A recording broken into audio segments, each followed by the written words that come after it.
When it comes to Cull Obsidian. ended up surprising me. I do recommend this card, especially if you play Thanos or Scar decks or any type of Zabu lockdown, Zabu control, anything with Zabu in there, which is a pretty wide range. So my biggest issue with this card is it's boring and it can get Shang-Chi'd. I do think it being Shang-Chi'd is not necessarily that bad of a drawback. We'll get into that. It also releases a Series 5 card, which we'll also get into. But generally, we'll get into the details, but I do recommend this card, especially if you play these particular archetypes. If you don't play those archetypes, you can skip for sure, but that's my overall thoughts.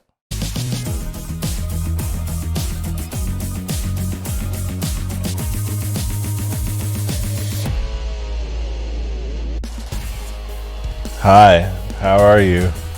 Today we are talking about Cull Obsidian. I'm supposed to say how you doing, right? Alright, whatever.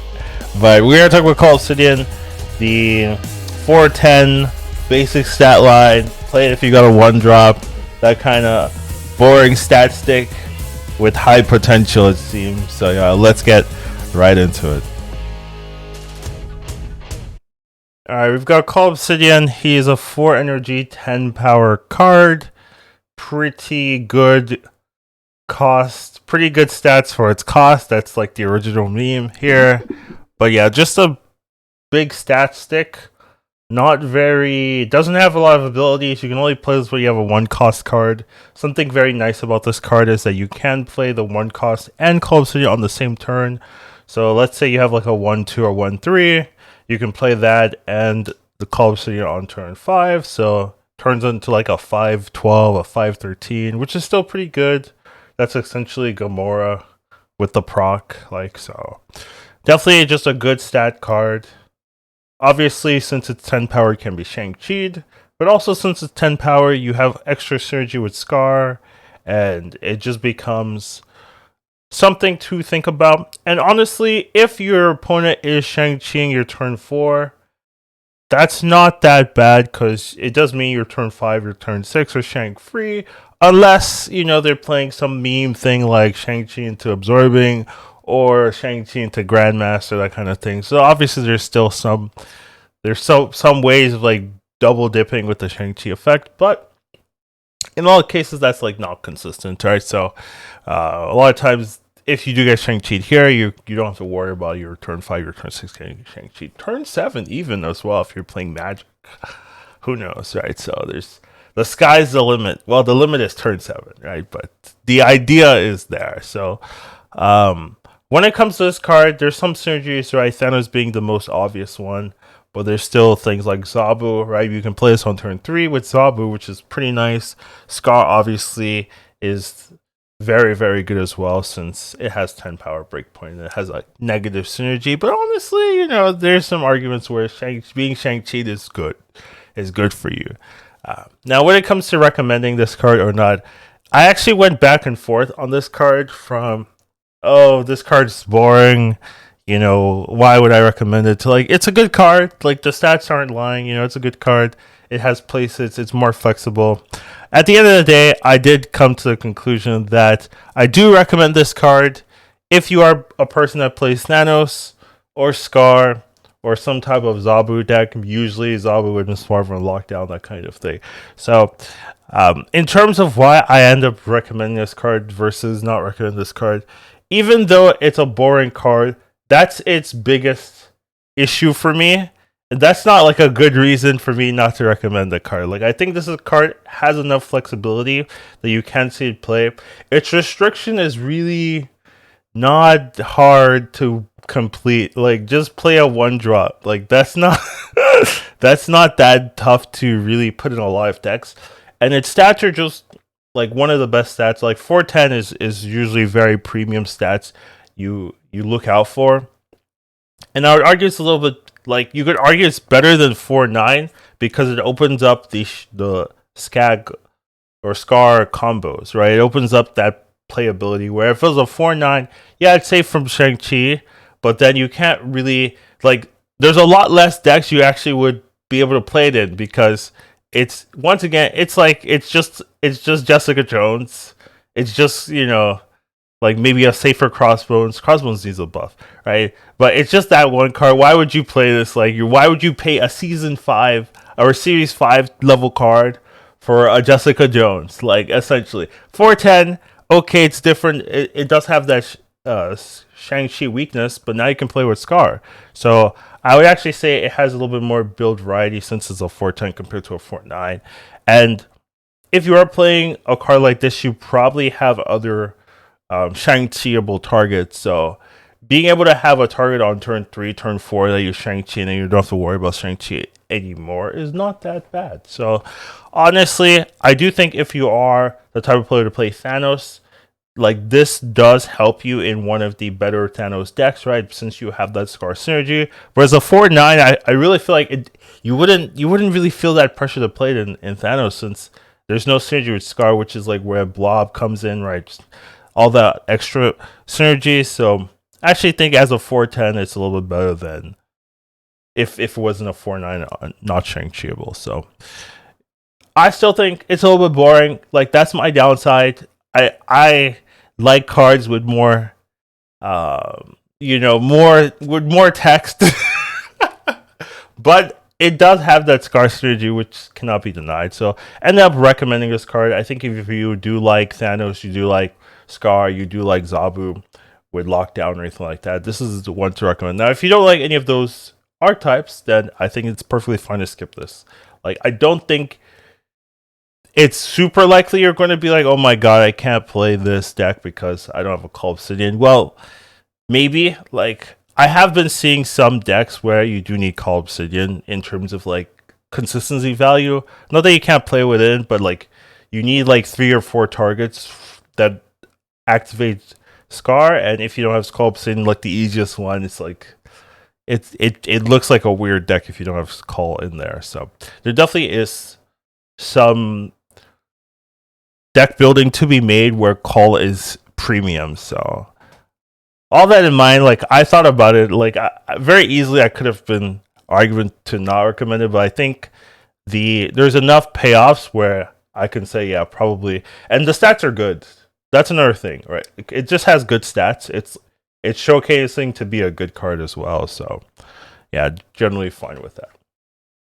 All right, now let's go into some of the little things. Oh, I forgot to give me a second. Let me see if I can do this.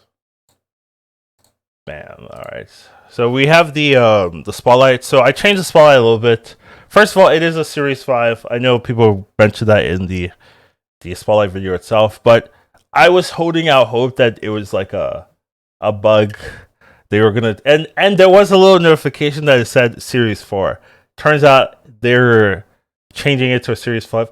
I do wonder if there's going to be any Series 4s this month, or if it's just going to be Series 5 the whole time. I was under the impression that there was always going to be a Series 5 every month, but obviously Second Dinner can change their mind and say, oh, people don't spend for Series 4s. We just make the card, we make the spotlight less valuable. Always having a Series 4, let's remove that.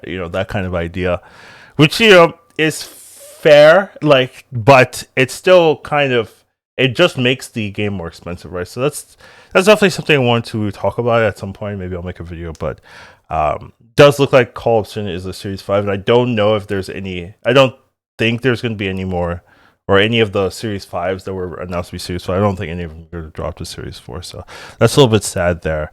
I will say that I did change the Cull Obsidian tier. It used to be D if you're only getting up. I moved it up to C.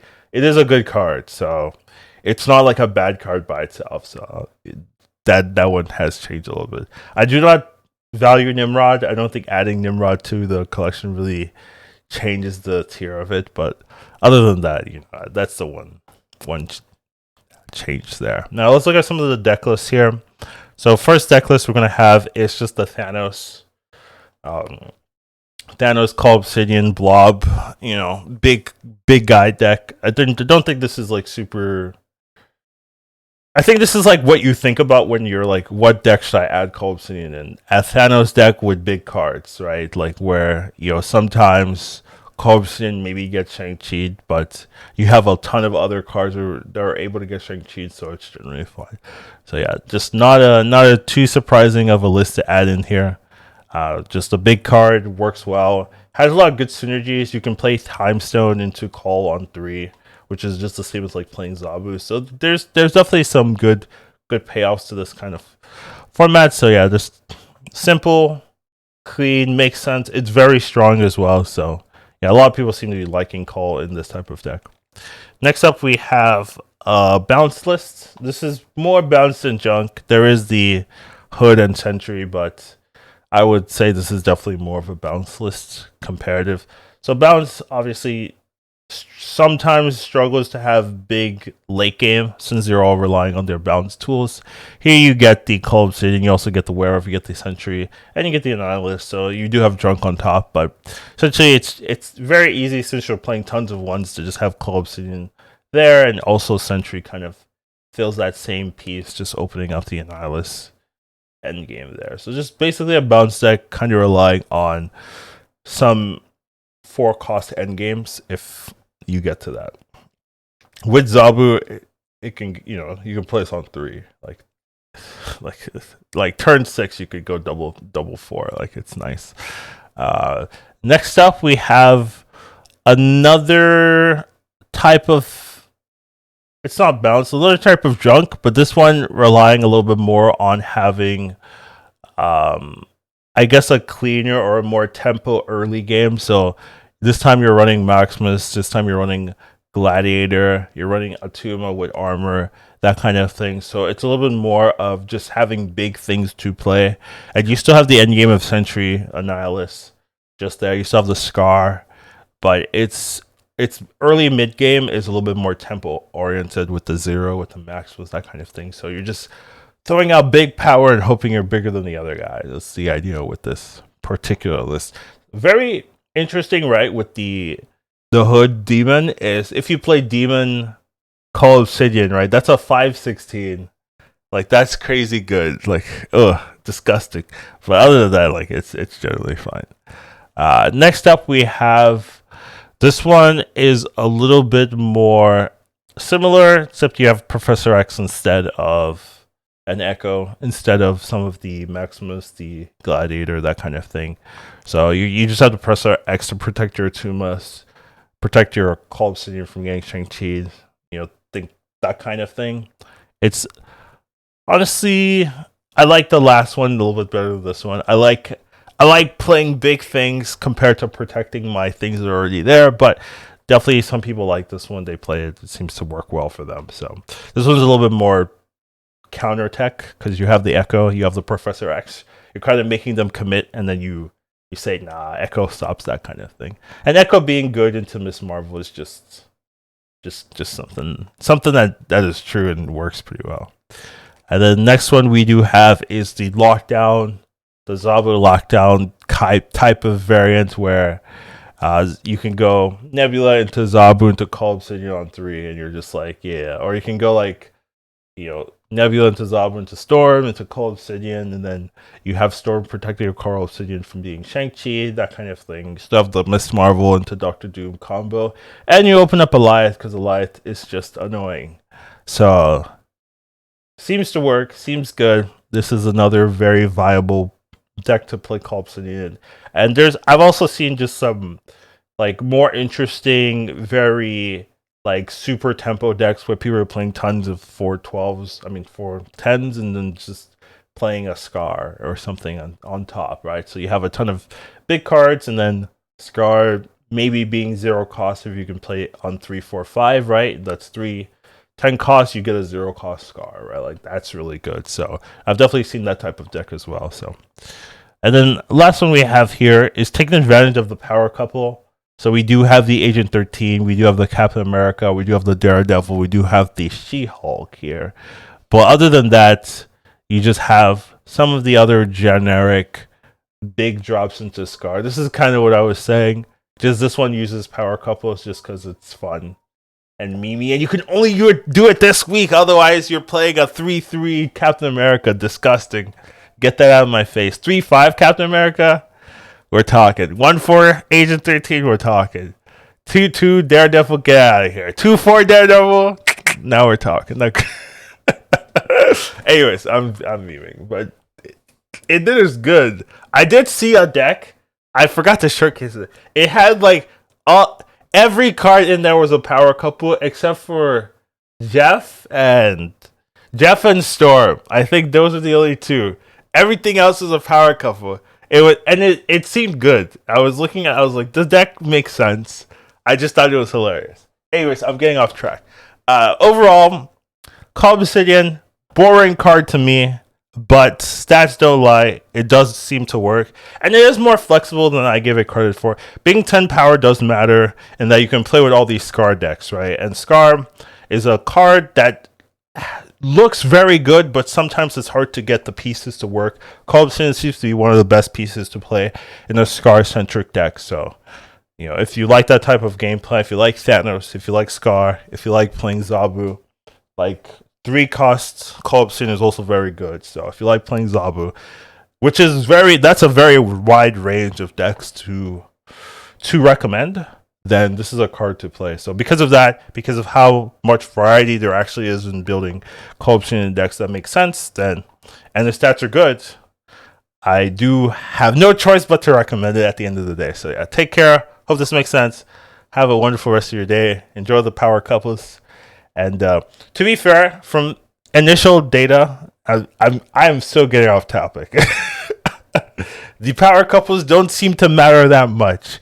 I will say, like, yes, they're good. It seems like they're now playable, but are they dominating the meta? No, they're not. They're just like good. If you're playing Agent 13 Captain America, you're not actively trolling anymore. You're like, okay, you can maybe put this in the deck and it's fine. It's not like actively like, hey, if you play this, you're gonna win or anything like that. It's just like slightly better. So, yeah, interesting to see. Anyways, take care. Bye bye. Educated calling to snap. Once you watch him, you won't go back. He'll teach you to marvel snap. Your skill